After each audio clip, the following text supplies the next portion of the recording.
Ay, salamat, salamat. Thank you Ikaw, din po. ikaw pala yung nag-guide dito sa Antipolo, no? Yes po. Makakasama ko ngayong araw ang tour guide na si Sheila.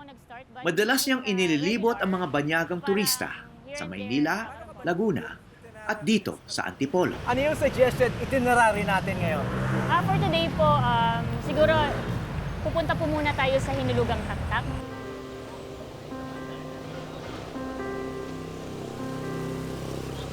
Okay, wow. Good morning! Good morning. Paalala lang po. Mayroon ba tayong vape, lighter, cigarette? Kailangan po i-surrender dahil bawal po sa baba.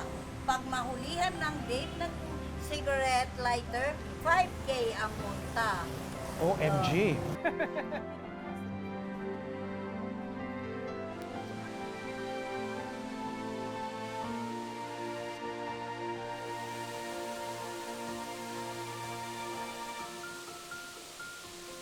Isa ito sa pinakaunang tourist destination sa bansa, pero ngayon ko lang nakita. At may napansin akong malaking pagbabago na nagaganap.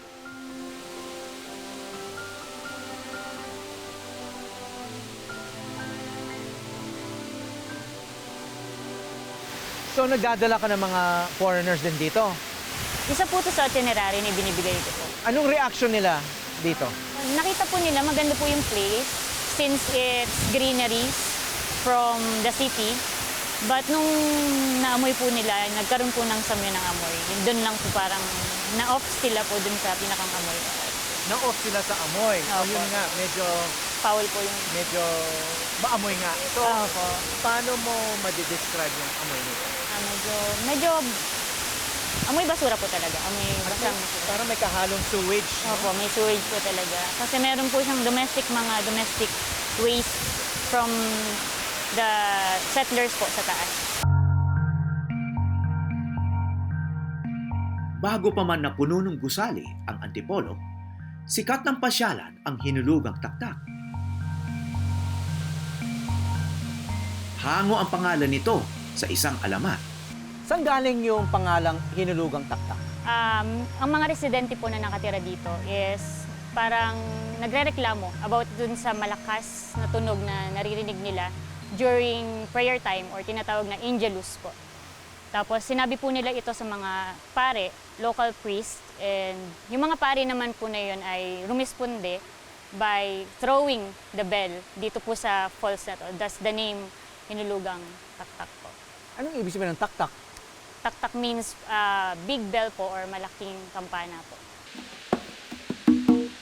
Ang 70 talampakang talon, naging bahagi pa ng awiting bayan na may pamagat na Tayo na sa Antipolo.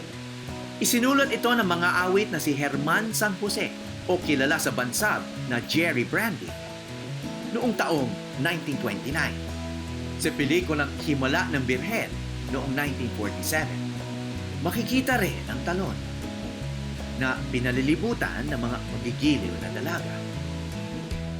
So, pamoso to, no? Bakit siya pamoso? Isa po siya talaga sa pinakang unang tourist destination dito sa Antipolo, bukod sa shrine po. So talagang dinadayo po siya even before, kasi gawa nga po ng malinis sa tubig. But yun nga po, through the times, nagkaroon po ng mga changes din po about modernization and industrialization na nangyari.